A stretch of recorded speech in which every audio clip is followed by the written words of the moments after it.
우리가 계속해서 선하고 아름다우신 하나님 시리즈의 말씀들을 보게 됩니다. 근데 그 책은 특징이 하나 있습니다. 꼭 숙제가 하나 있죠. 한국 사람이 생각하는 그러한 숙제가 아닙니다. 몇 페이지서부터 몇 페이지 읽고 요약하고 묵상하고 되새기는 그러한 숙제가 아니라 한과 한가마다 특별한 숙제들이 있었습니다. 제1과의 첫 번째 과의 숙제가 뭔지 여러분 기억하세요? 잠 잘 자기 그랬습니다. 근데 오늘 청년부 전사님 아침에 스텝 미팅이 떠서 그 반응들을 이렇게 들어봤더니 어른들은 일주일에 7시간 자는 날이 거의 없고 이민자가 되어서 고단하게 사니까 그런데 애들은 청년 아이들은 그런답니다. 아니 일주일에 7시간 자는 게 뭐가 문제예요? 라고 하면서 그렇게 반응들을 한다고 합니다.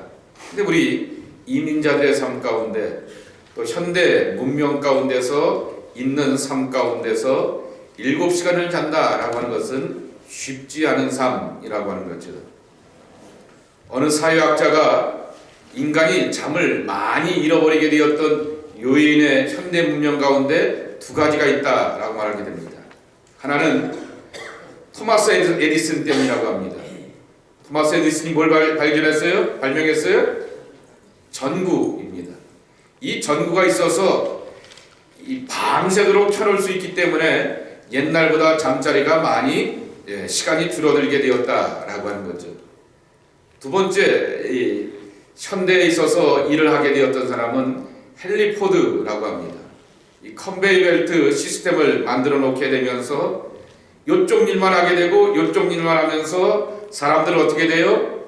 시간별로 돌리게 되는 거죠. 그래서 기계를 24시간 돌리게 되고 사람을 그렇게 그 차에 맞춰서 하게 되고 또 사람이라고 하는 것이 이 자본주의 사회 속에서 돈에 욕심이 있게 되다 보니까 8시간이 아닌 그 이상까지도 내 시간이 거기에 맞춰 사는 그러한 삶 가운데서 내가 기계를 핸들하는 것이 아니라 이 기계가 만들어 놓게 되었던 컨베이 시스템 가운데 내가 맞춰 지내게 되면서 그만큼의 쉼과 잠들을 잃어버리게 되었다라고 하는 것입니다.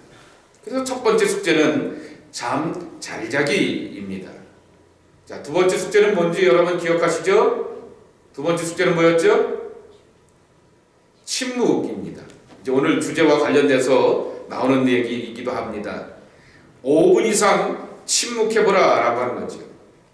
한국 교인들에게는 사실 쉽습니다. 왜냐고 하면은 기도하는 것에 대하여서 몸에 뱉기 때문에 입을 열어서 기도하든 입 다물고 이렇게 침묵하여서 몸을 움직이면서 기도를 하던 그런 5분 이상의 그러한 시간들을 갖는 것이 몸에 배있지만은 침묵하기라고 하는 것입니다. 근데 그 침묵은 여기 뒤에도 나와 있는 것처럼 관상이 아니라 묵상이 되어야 된다. 명상이 아니라 묵상이 되어야 된다라고 하는 그런 얘기를 하게 됩니다. 초점이 저기다 모아져야 되는 거죠. 십자가에 모아지게 되고 십자가 앞에 있는 이 하나님의 말씀과 성령의 빛 아래 모아지는 그와 같은 그러한 침묵의 시간들을 가져보자라고 하는 그러한 훈련을 하게 됩니다. 그리고 이번 주의 숙제는 뭐였죠? 감사의 조건 몇 가지 찾기요?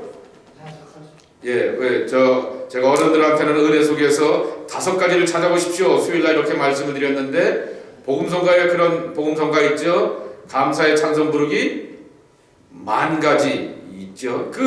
저 복음성가의 가사처럼 감사할 만한 것들을 찾아서 하나님 앞에 나오자라고 하는 그러한 이야기입니다.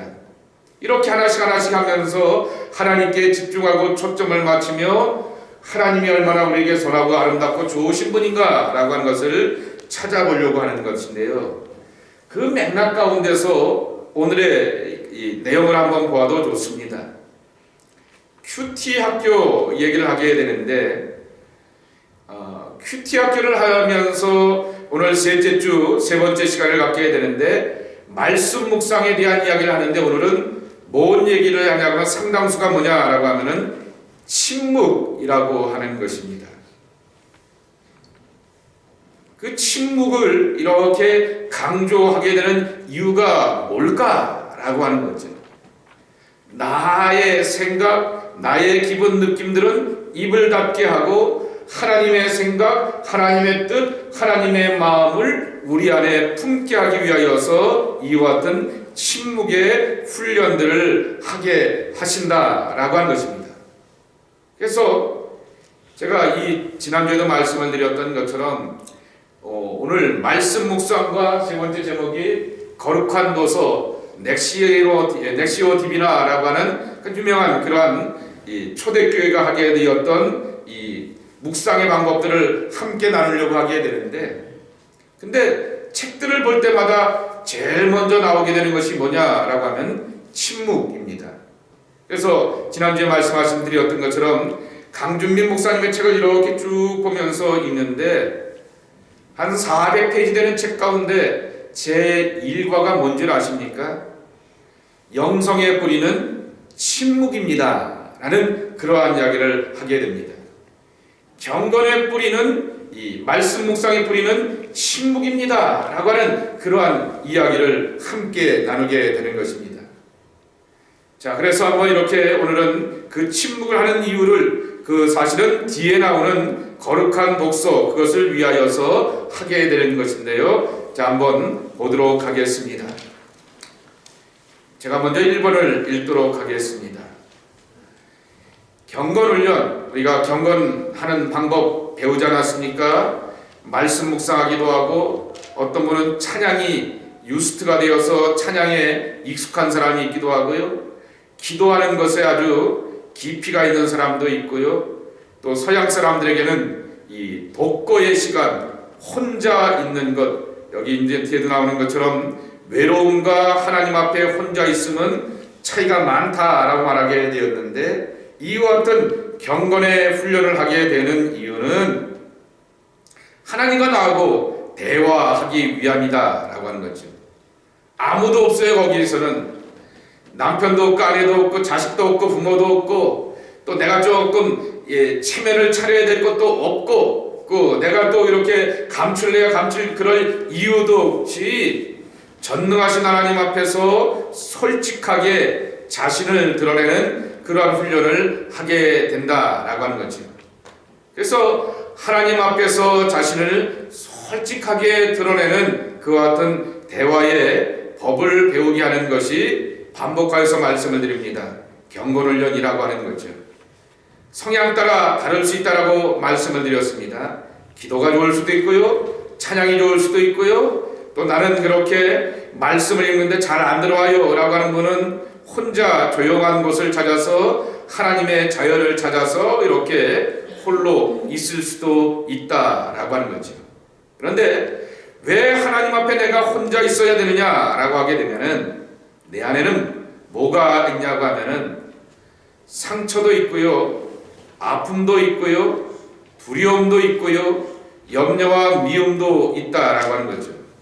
기쁘고 좋고 즐거운 긍정적인 것들이 내 안에 있다라고 하면은 이 기쁘고 좋은 긍정적인 것들이 나도 신나게 할 뿐만 아니라 내 옆에 있는 사람도 더불어서 기쁘게 하고 편안하게 하고 더불어 이렇게 마음을 함께 나눌 수 있는 좋은 모습이 되게 되지만은, 내 안에 상처가 있으면 그 상처가 말로서 행동으로서 옆에 사람을 쏘게 마련인 것입니다. 내 안에 분노가 있게 되면은 옆에 사람들의 행동과 처신이 마음에 들지 않게 되면서 그 나도 모르게 치유받으면서 나올 수밖에 없다라고 하는 것입니다. 근데 모든 사람들에게는 예외가 없이 살아오면서 자라면서 자기가 원치 않는 환경 가운데서 놓여있게 되면서 그러한 일들을 겪게 된다라고 하는 것이죠. 오늘도 저녁 때 이렇게 집사람하고 얘기를 하게 되는데, 401에서 어떤 여자가 고속도로로 이렇게 지나가다가 치여서 죽지 않았습니까? 그 여자도 이제 뭔 정신인지 약을 했는지 상식이 없는 건지 그거 이렇게 그런 얘기도 하게 되었지만은, 정말 황당한 사람은 누구겠어요? 고속도로에서 아무 생각 없이 운전하다가 그렇게 사고를 낸 그 운전자는 얼마나 황당했을까라고 하는 거죠. 차 조심하면 된다라고 생각했지 누가 고속도로에서 사람 조심 생각해 봤겠습니까? 그런데 이렇게 누군가가 확 지나가게 되다가 그런 일이 겪게 되는 거죠. 뭘 말씀을 드리려고 하냐면은 인간의 삶이 사실은 그렇다라고 하는 것이죠. 내 나름대로 요거 조심하면서 요렇게 맞춰서 살려고 하게 되는데 전혀 예기치 않는 일이 우리 안에 일어나게 되면서 그 사람 입장에서는 원치 않지만은 사람을 치어서 그렇게 만들게 되는 큰 상처와 트라우마가 담겨졌을 것이다 라고 하는 것을 우리는 짐작해 보게 된다라고 하는 것이지. 이런 모든 것들이 하나님 앞에서 드러나는 거죠. 그런데 하나님 앞에서 드러날 때 좋은 것 아닙니다. 내 마음속에 분노가 일어나게 되고 내 마음속에 있는 갈등이 하나님 앞에 드러나게 되었을 때 그것은 참 부끄럽고 하나님이 전능하신 분이고 모든 것을 아시는 분이라고 한다 할지라도 이거는 나만 담고 있기를 원하였는데 하나님 앞에서 기도하는데 그게 생각이 나요. 하나님 앞에서 이렇게 곰곰이 묵상하며 찬송하고 말씀을 읽는데 그때 그 사건과 연관되어서 그 일과 그 사람들이 생각이 난다라고 하는 거죠. 그게 갈등하는 경험들을 우리가 겪게 되는 것이죠. 그런데 이러한 것들을 겪게 되면서도 우리가 경건훈련을 하게 되고 특별히 오늘은 이 3주 동안 4주 동안 우리가 보게 되는 것은 말씀 묵상을 하면서 훈련을 하게 되는 것은 이게 나구나 라고 하면서 내 안에 있는 아픔과 두려움들 그것이 다 죄의 결과들 아니겠습니까?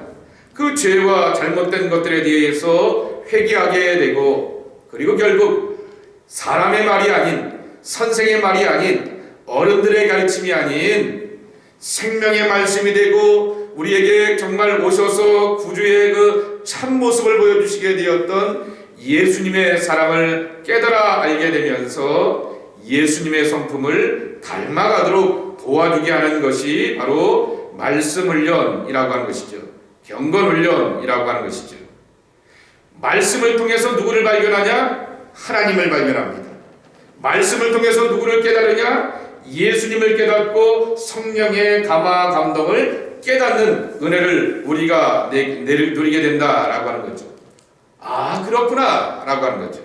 그런데요, 아 그렇구나 라고 하는 것은 불교적입니다. 불교가 그걸 뭐라고 표현해요?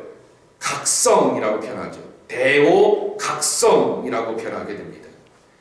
그래서 신앙생활하게 되면서 하나님의 말씀 가운데서 이런 말씀이 있네? 잠언을 불쑥 있는데 내 요새 생활 태도를 꾹 찌르는 그러한 말씀이 딱 들어오게 되었을 때 아 그렇구나 라고 하면서 각성을 하는 것으로 끝나는 것은 굉장히 자기 성찰의 그러한 교훈으로 끝나버리게 된다라고 하는 거죠. 그러면서 뭘 보냐라고 하면은 나의 부끄러움과 허물을 볼 뿐만 아니라 이 모든 것들을 덮어주시고 감싸주시는 하나님의 은혜, 하나님의 성령의 만져주심과 타독거림도 함께 누려야 한다라고 하는 것입니다. 오늘 이 묵상한다라고 하는 것과 명상의 차이, 요 차이가 계속해서 이제 말씀을 드리게 되겠지만은 아 그렇구나라고 하면서 그러한 깨달음 속에서 그러면 안 돼야지라고 하는 것으로 끝나는 것은 이 도덕적이고도 어떻게 보게 되면은 불교적인 순례 가운데서 오게 되는 그러한 각성이라고 하는 것입니다. 기독교는 각성으로서 성자가 되고 각성으로서 하나님과 교통하는 것이 아니라고 하는 거죠. 그 하나님의 말씀 가운데서 아 그렇구나 깨닫게 하게 되었을 때 내가 누구를 향하여서 문을 여냐? 하나님을 향하여 십자가를 향하여서 문을 열어놓게 됩니다.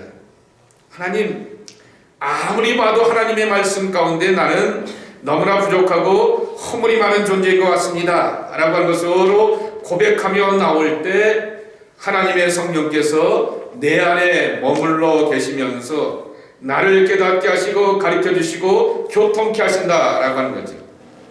그래서 우리가 예수를 믿게 되면, 예수님을 나의 구세주로 고백하게 되면은 성령이 우리 안에 임하신다라고 하는 그 신앙 고백의 교리는 교리로서만 끝나는 것이 아니다라고 하는 거죠.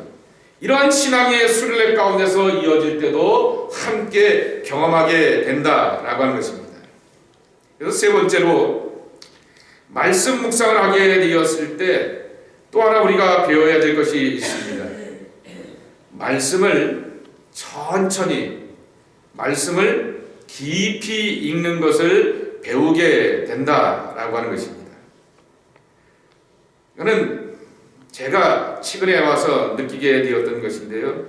몇 번 말씀을 드리게 되었지만은 저는 신학교 시절이나 젊었을 때 다른 목사들이, 다른 친구들이 책을 읽었는데 내가 그 책을 안 읽으면은 분했어요. 그래서 그들보다 더 많은 책을 읽었고 알고 이렇게 배워갔습니다. 그래서 더 많이 읽었던 게 특별히 뭐였냐고 하면은 한국 문학입니다. 어느 집사님이, 목사님은, 요새 목사님들은 다 뭐 찬송도 잘하고 뭐 기타도 치고 뭐 그러는데 목사님은 기타도 못 치고 찬송 노래도 잘 못하는데 사모님 뭐 보고 목사님한테 빠졌어요? 그렇게 묻더라고요. 어느 분이 그렇게 해서 맞아요, 저 기타도 못 치고요, 노래도 못해요, 악기 할 줄 아는 것도 없어요. 그런데 뭐 보고 빠졌어요? 그러면은 하나는 있었습니다. 그게 뭐냐면 이 책에 대한 욕심, 샘이 이렇게 많았죠. 그러니 뭐 이렇게 누가 뭔 얘기를 하게 되면은 이렇게 나오게 되는 그러한 것들이 있고 하니까 그런 것들을 좀 아는 체 하기를 하게 되었죠. 그러면서 이제 책을 많이 읽는 것, 다독하는 것에 대하여서 제가 이렇게 많은 관심을 갖게 되었습니다. 근데 최근에는 성경 말씀도 그렇고 글을 하나 읽어도 그렇고 한 글자 한 글자가 읽어지면서 깊이 있게 읽어지게 되고 말하는 분의 의도와 뜻을 생각해 보게 되고 그 말이 있게 되었던 그 상황과 주변의 여건들을 함께 생각해 보게 된다라고 하는 거죠. 이거는 책을 읽을 때만 그런 것이 아니라 제가 뭐에 속에서 이것을 경험하였냐고 하면은 큐티하는 것에 대하여서 가르치고 권면하고 이렇게 말씀을 준비해 보면서 저 자신이 그 안에 녹아들게 되다 보게 되니까 하나님의 말씀을 천천히 깊이 읽는 것을 저도 스스로 배우게 되었다라고 하는 것이죠. 그래서 여기도 나와 있는 것처럼 천천히 읽으면서 하나님의 마음을 읽고, 그러니까 우리가 성경책은 하나님의 말씀이기 때문에 성경책을 통해서 하나님을 알아야 됩니다. 그리고 성경책을 통하여서 이 말씀이 들려지게 되었을 때 있었던 그 사람들의 마음과 여건은 어떠했는가라고 하는 것을 읽어가야 한다라고 하는 거죠. 그리고 그때 당시에 그 분위기를 읽을 수 있는 그러한 법을 배워야 한다라고 하는 것입니다. 자, 그런데 오늘 이제 중요한 두 가지 요점 가운데 하나, 첫 번째 요점입니다. 뭐냐고 하면은 말씀 묵상을 위해서는 먼저 침묵을 배우라라고 하는 것입니다. 시편 46편 10절의 말씀입니다. 시편 46편 10절의 말씀.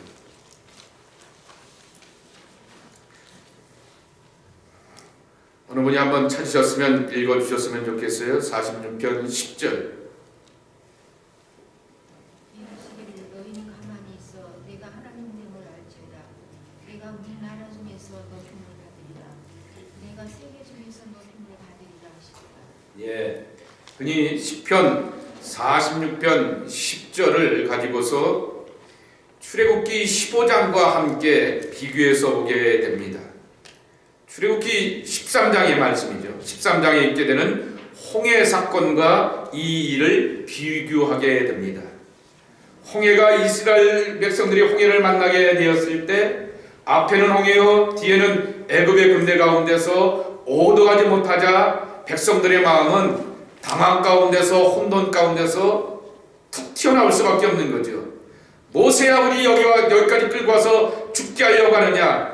애굽에 매장지가 없고 무덤이 없어서 여기까지 와서 물속에 우리를 수장시키려고 하느냐라고 할 때 하나님이 말씀하십니다. 너희는 가만히 있어 내가 하나님됨을 알지어다 라고 하는 것을 말씀하십니다.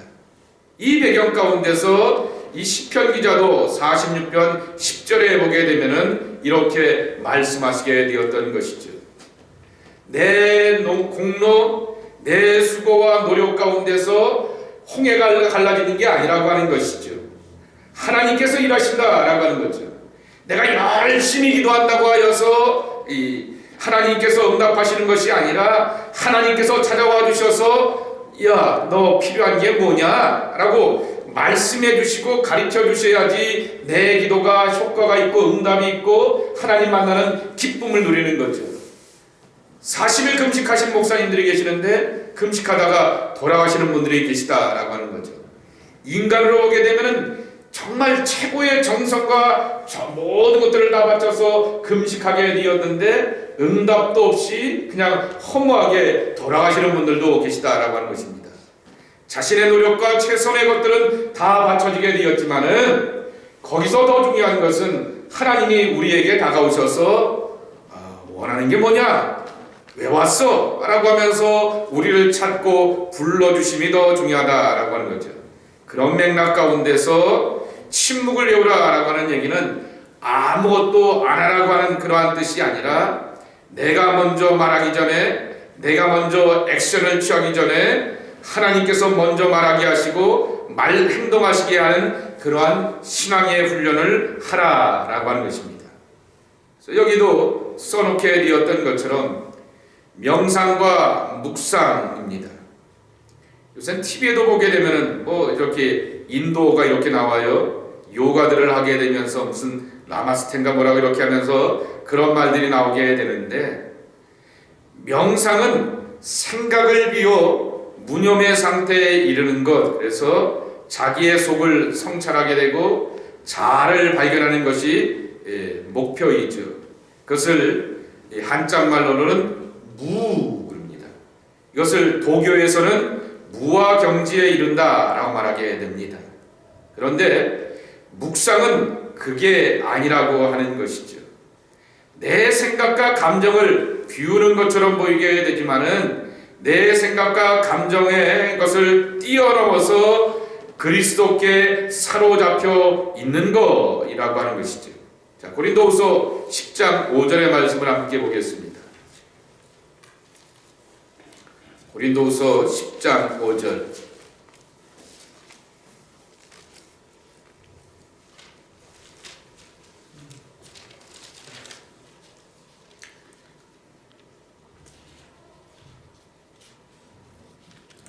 여러분이 한번 찾아주셨으면 읽어주십시오. 10장 5절. 하나님 아는 것은 대적하여 높아진 것은 다 무너뜨리고 모든 생각을 사로잡아 그리스도에게 복종하게 하니. 모든 생각을 사로잡아 그리스도에게 복종하게 하니 그랬습니다. 결국 십자가 앞에 초점을 맞춰서 예수님께 사로잡히는 것이라고 하는 것입니다. 그런데 그것을 위해서 이 불교적이고 혹은 이 인도계의 그러한 힌두적인 그러한 개념과 다르게, 요가적인 개념과 다르게, 또는 도교적인 개념과 다르게 무가 아니라 예수님께 사로잡히는 이 마음의 훈련을 할 때 우리는 나의 의지와 뜻을 가지고서 마음의 훈련을 이루는 것이 아니다 라고 하는 거죠. 우리를 향하여서 돕는 분이 계시다 라고 하는 것입니다. 로마서 8장입니다. 로마서 8장 6절서부터 8절까지의 말씀입니다.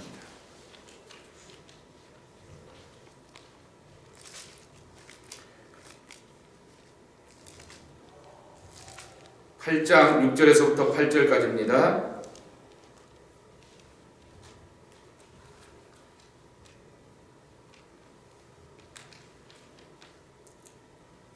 찾으셨으면 한번 읽어주세요.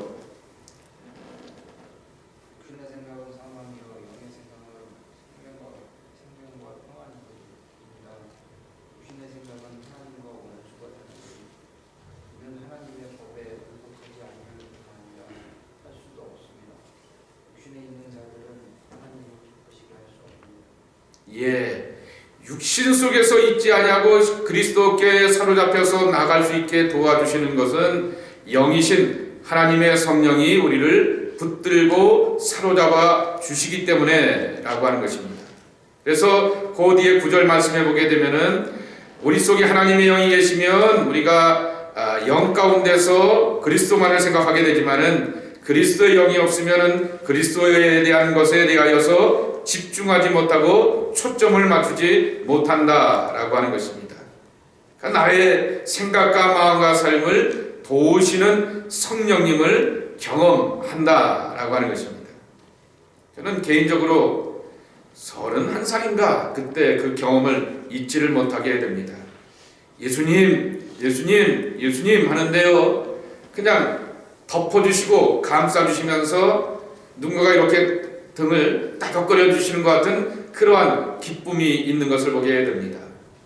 그때 그 기쁨을 잊지를 못하겠어요. 그래서 정말 기도하면서 내가 방언을 하는 것 그것도 중요하지만은 기도하게 되었을 때 내가 진짜 혼자 공연불이 아니구나 라고 하는 것을 확인하게 되었던 것이 누군가가 이렇게 품어주시면서 등을 다독거려 주시는 그 기쁨과 감격이 있었기에 기도하는 것에 대한 즐거움과 기쁨을 그 안에서 얻을 수가 있었다라고 하는 것이죠. 이와 같이 이 하나님께 사로잡혀서 갈 수 있도록 도와주시는 분이 성령이다라고 하는 것이죠. 그래서 우리가 말씀 묵상을 하게 되었을 때 나의 자아에 대하여서 삶에 대하여서 반성을 뛰어넘어서 하나님을 발견하고 그리고 예수님을 닮아가는 것을 찾는 것이 말씀 묵상의 궁극적인 소망이다라고 하는 것입니다. 그런데 이전에 우리가 해야 될 것이 있다라고 하는 것이죠. 4번에 표현해 보게 되면은 사라 맥론이라고 하는 분이 침묵의 기도라고 하는 책에서 뭐라고 표현했냐면은 사실은 우리의 마음이 수다장이와 같다는 사실을 놓치지 말라라고 하는 것입니다.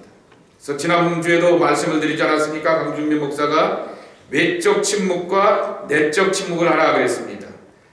입을 다무는 것은 외적인 침묵이지만은 마음의 생각을 하나님께 집중하는 것. 입은 다물었는데 집에 있는 가스불 생각하게 되고 친구 생각하고 가족 생각하고 누구 생각하고 있다라고 하게 되면은 그것은 바로 영적 수다장이다라고 하는 거죠.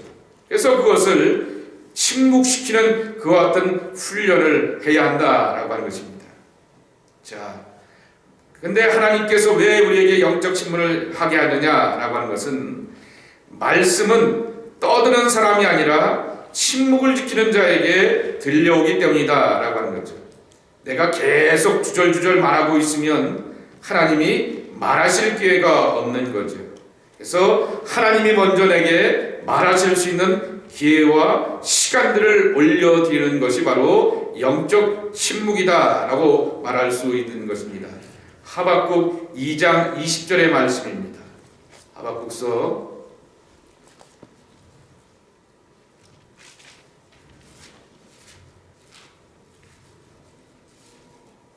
2장 20절 오직 여호와는 그 성전에 계시니 온 땅은 그 앞에서 잠잠할지니라 하시니라 그랬습니다. 하나님 앞에서 먼저 잠잠하라라고 하는 거죠. 하나님은 성전에 계시니 그랬습니다. 성전이라고 하는 말을 다른 말로 표현하면 하나님의 임재라고 말할 수 있을 것입니다. 하나님의 임재 앞에 나가는 사람들은 그 앞에서 잠잠하라라고 하는 거죠. 왜요? 하나님이 말하셔야 되니까. 하나님이 나를 향하여서 액션을 취하고 행동하시고 역사하셔야 되기 때문이다라고 하는 거죠. 그래서 같은 맥락에서 6번째 표현도 보게 되면은 하나님의 말씀은 사람의 수다라고 하는 두꺼운 벽을 넘어서 우리의 마음의 조용한 중심으로 꿰뚫어 오신다 하고 이렇게 헨리 라우엔이 이렇게 설명하게 되었던 것처럼 그러한 고백을 가지고서 나가야 된다라고 하는 것입니다. 그런데 이 침묵의 훈련을 잘 하시게 되었던 본보기가 되는 분이 계시다라고 하는 거죠. 육신으로 오셨고 사람으로 오시게 되었던 예수님이라고 하는 것입니다. 그래서 예수님의 영성은 한마디로 침묵의 영성이다라고 하는 것입니다. 한번 성경들을 쭉 찾아보겠습니다. 자, 마가복음 1장 35절, 늘 듣던 말씀이죠. 예수님께서 새벽 민명에 한적한 곳을 찾아가사라고 하는 그 말씀이죠. 찾았으니까 제가 먼저 읽겠습니다. 새벽 아직도 밝기 전에 예수께서 일어나 나가 한적한 곳으로 가서 거기서 기도하시더니 그랬습니다. 예수님도 한적한 곳을 찾아가셨다라고 하는 거죠. 자기를 따르고 추종하는 제자들과 많은 기적을 먹으면서 호기심을 갖는 사람들을 다 뒤로 제껴놓고 한적한 곳을 찾아가셨다라고 하는 것입니다. 자, 마가복음 6장 46절 47절입니다. 46절 47절. 우리는 작별하신 후에 기도하러 산으로 가시니라. 저물매 배는 바다 가운데 있고 예수께서는 홀로 물에 계시니라. 예, 그 바로 앞에가 무슨 기적이 있었을 때죠? 오병이어의 기적이 있었을 때입니다. 남자만 5,000명, 그러니까 여자와 아이들까지 합치면은 근 2만 명이나 되는 수많은 무리들, 그리고 그 소문을 듣고 더 많은 사람들이 찾아왔을 텐데 그들을 제껴놓으시고 예수님께서는 홀로 들에 계시다가라고 이렇게 묻에 계시다가 한적한 곳으로 홀로 가시게 되었던 예수님의 모습을 배우게 되는 거죠. 마태복음 14장 23절의 말씀입니다.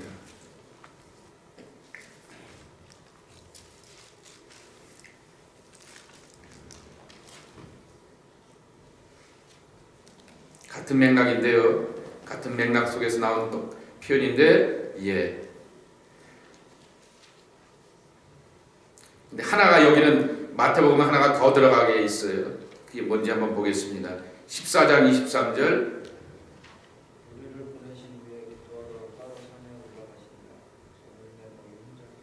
예, 기도하러 따로 산에 올라가셨다라고 하면서 따로 가시게 되었던 이 목적이 기도하러라고 하는 거죠. 그리고 또 한 가지 또 뭐 말씀은 뭐냐면 저물매라고 하는 것이죠. 지금처럼 가로등이 있거나 지금처럼 무슨 뭐가 손전등이 있거나 휴대폰에 그 앱이 있어서 밟을 수 있는 그러한 때가 아니라고 하는 것이죠. 그런데도 예수님은 이때 이 기도하기 위해서 따로 하나님 앞에 가게 되었고 그리고 저물 때 혼자 계시는 것을 즐겨 하셨다라고 하는 것입니다. 한 곳만 더 보도록 할까요? 누가복음 5장 15절 16절입니다. 요한복음도 있는데 그는 제껴놓고요. 누가복음 5장 15절 16절.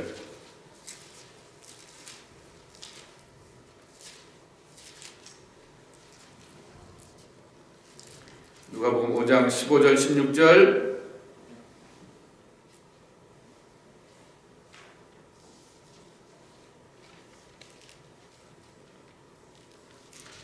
제가 읽겠습니다. 예수의 소문이 더욱 퍼지며 수많은 무리가 말씀도 듣고 자기 병도 고침을 받고자 하여 몰려오되 예수는 물러가사 한적한 곳에서 기도하시니라 그랬습니다.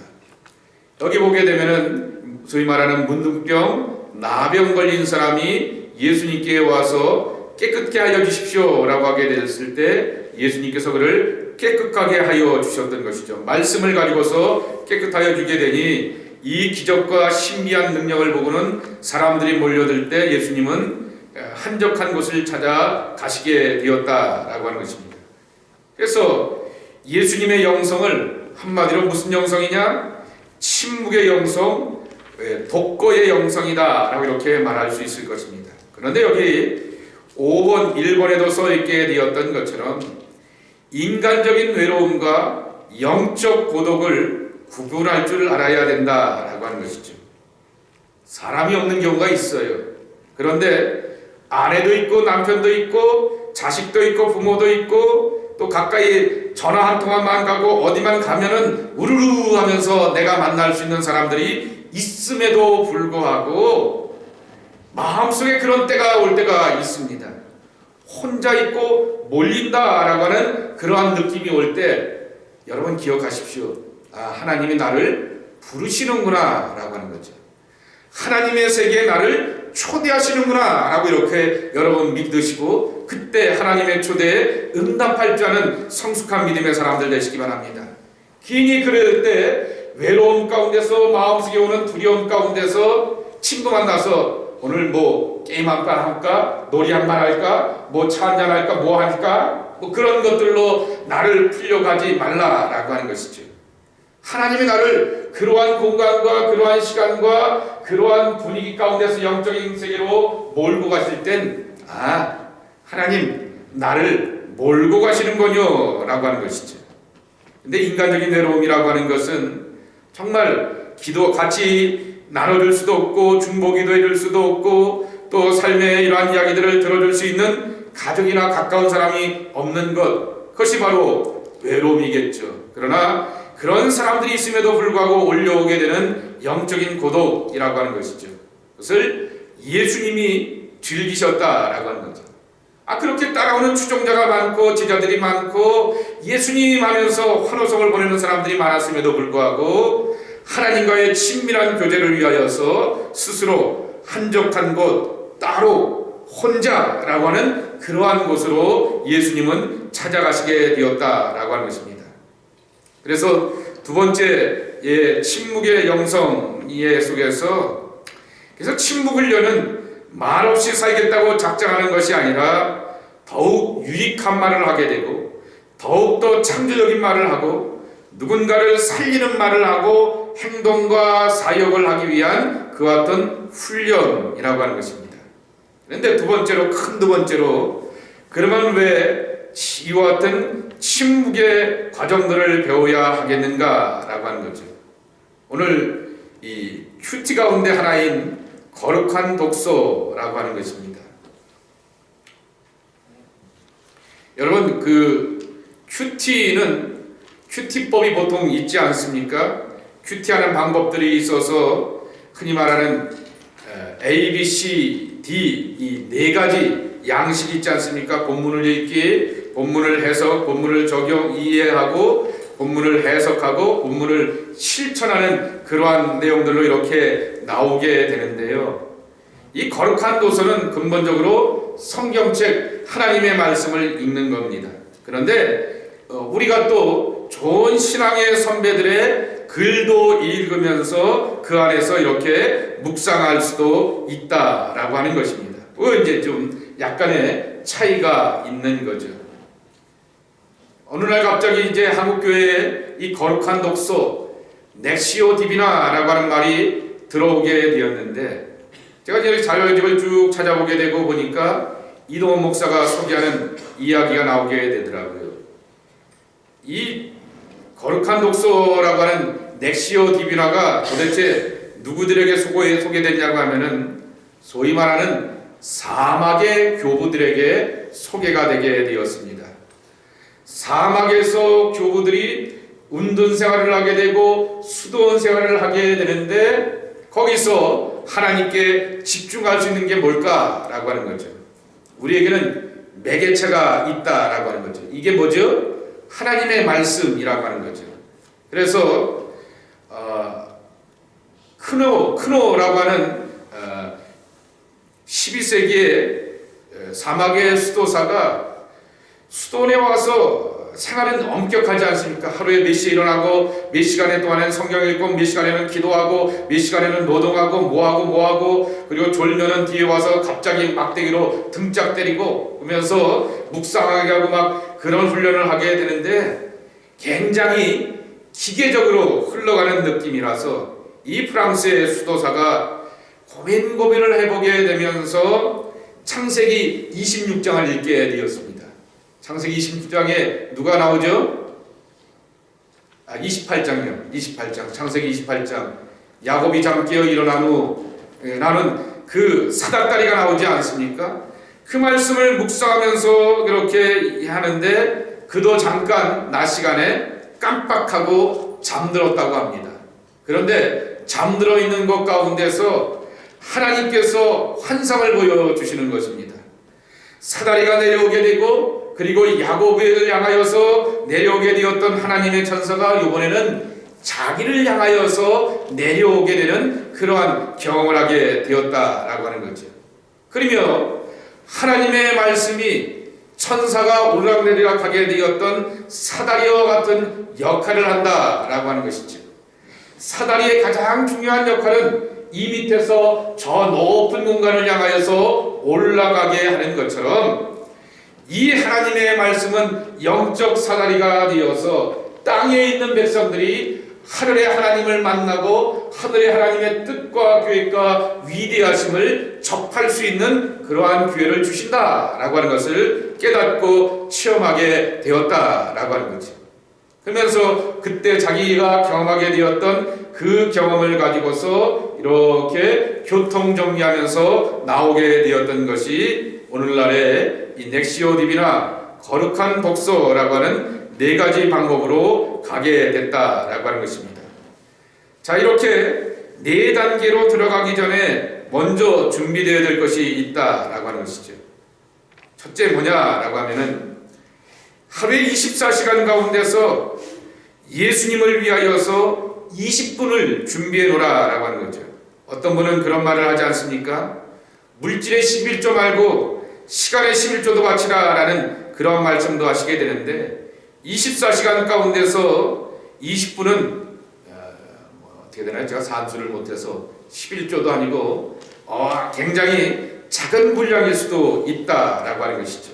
그런데 중요한 사실은 이 20분이 내 운명과 인생을 바꿔놓을 수 있고 하나님을 접할 수 있는 최고의 시간이 된다라고 하는 그러한 기대와 거룩한 갈망을 가지고서 나아가자라고 하는 것입니다.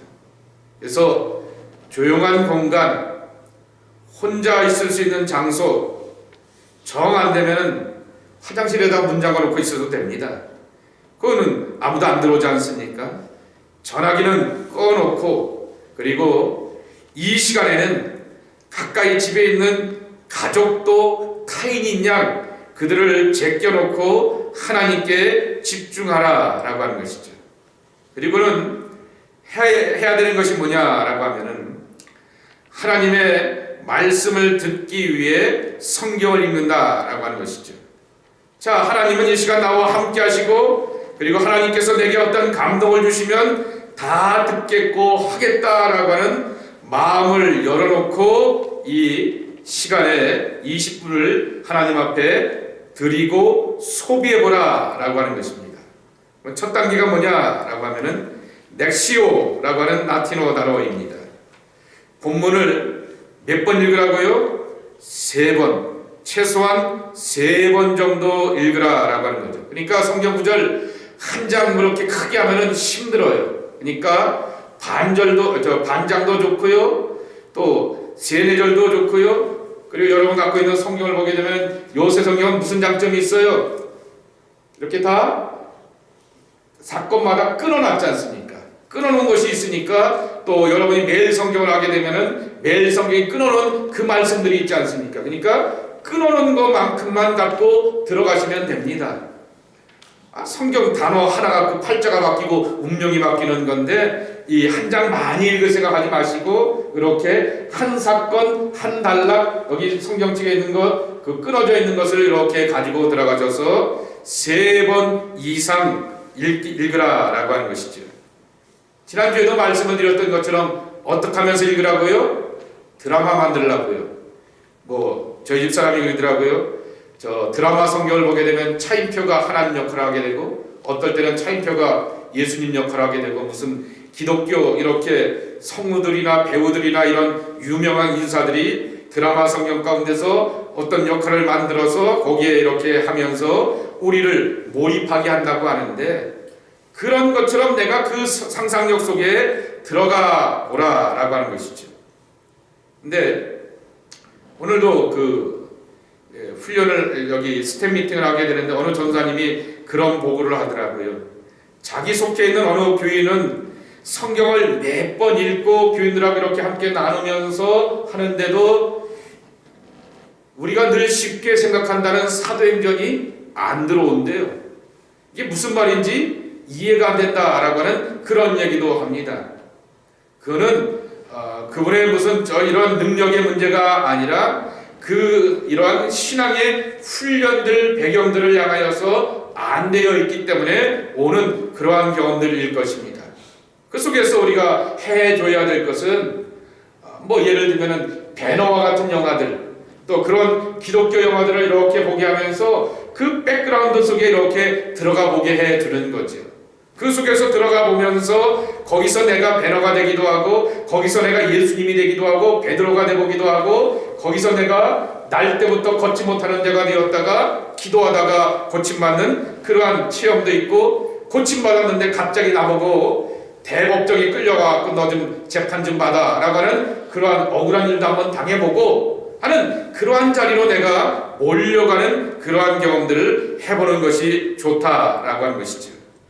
그런데 참 재밌는 것은 성경이 하나님의 말씀이기 때문에 단어 하나가 걸릴 때가 있다라고 하는 거죠. 어떨 때는 쉼표 하나가 걸릴 때가 있고요, 어떨 때는 접속사 하나가 제 마음 가운데 걸릴 때가 있다라고 하는 것입니다. 걸리는 것은 은혜입니다. 그 걸리는 단어나 구절을 가지고서 또 새겨보면서 또 묵상하는 것이 큰 축복이라고 하는 것입니다. 두 번째로는 읽기가 이렇게 3번 정도 끝난 다음에 그 말씀을 묵상하자라고 하는 것이죠. 내가 성경을 읽지만은 성경은 나에게 하나님의 메가폰이 되어서, 마이크로폰이 되어서 하고 싶은 말씀을 해주기를 원하신다라고 하는 거죠. 이 마이크로폰의 큰 특징은 뭡니까? 분명하고 크고 또렷하게 들리게 하는 것이 이 마이크의 특징이라고 하는 것이죠. 하나님의 말씀이 그런 역할을 한다라고 하는 것이죠. 내게 하나님의 뜻이 뭔지, 하나님이 주고자 하시는 것이 뭔지 아주 정신을 바짝 차릴 수 있도록 주게 하신다라고 하는 거죠. 그러면서 나의 내적인 지금의 상태들, 요즘에 내가 뭐에 익숙한가? 라고 하는 그러한 생각들도 한번 보게 되고 삶의 현실을 비춰보게 된다라고 하는 것이죠. 그리고 그 속에서 이렇게 보면서 무너지는 경험을 할 때가 있습니다. 그냥 막 울컥할 때가 있고 무너지는 경험을 할 때 있고 어떠한 영적인 그러한 감동이 올 때가 있다라고 하는 거죠. 그때는 자연스럽게 기도로 넘어가라 라고 하는 것이죠. 기도할 때는요, 여기 이 기도 시간에는 가족도 타인해도요, 그래서 나밖에 없다고요. 그러니까 내 마음속에 있는 기쁜 것들, 슬픈 것들, 괴로운 것들, 좋은 것들 하나님 앞에 다 표현하는 겁니다. 그게 하나님과 나와의 깊은 교제로 나가게 되는 것이죠. 그리고 이제 마지막 4번째는 맡김, 내어드림이라고 하는 것이죠.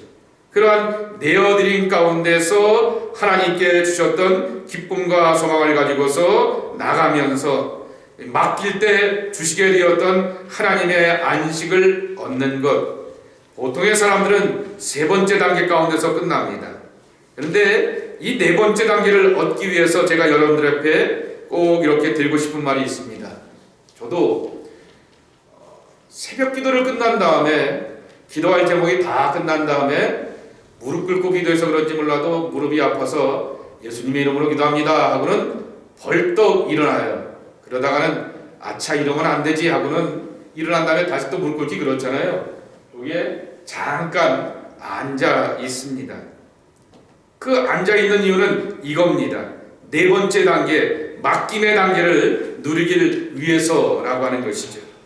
내가 고민하였던 것, 기도가 제목들이 있었던 것들, 그리고 오늘 말씀 가운데서 주었던 것들, 또 아침에 새벽 제단을 지키고 또 성도들 가운데서 이런저런 기도 제목이 있는 사람들, 그런 사람들을 향하여서 기도하고 하나님 아무개, 하나님 누구요? 라고 하면서 이렇게 올려드린 다음에 마지막으로 내가 누려야 될 것은 이거라고 하는 것이죠. 하나님 앞에 내어놓고 맡기면서 하나님이 나를 품어주시고 힘주시는구나 라고 하는 것을 얻어야 된다 라고 하는 것이죠. 이런 기쁨으로 있게 되었을 때 다시 처음으로 돌아가서 이 20분을 소중하게 준비할 수 있고요, 또 20분을 이렇게 잘 사용할 수가 있다라고 하는 것입니다. 그러니까 여러분의 말씀의 묵상과 속에서 오게 되었던 이 거룩한 독서, 그를 위하여서 오늘 두 가지 한 가지를 전제 조건을 말씀을 드렸습니다. 뭐냐고 하면은 침묵을 배우라라고 하는 거죠. 침묵한다라고 하는 얘기는 조용한 시간을 가져보라라고 하는 거죠. 우리는 집이 작아요. 그러면 자동차로 가세요. 자동차도 없어요. 그러시면은 화장실로 가세요. 화장실도 없어요. 좀 그래요. 라고 하면 교회로 오세요. 그래서 어떻게 하든지 이러한 공간을 만들어서 하나님께 집중하고 하나님의 은혜 안에 살아가는 우리가 되어야 하겠다라고 하는 것입니다. 이 말씀을 보게 되니까 찬송가가 하나 생각이 납니다. 함께 찬송하고 기도하는 시간을 가졌으면 좋겠습니다.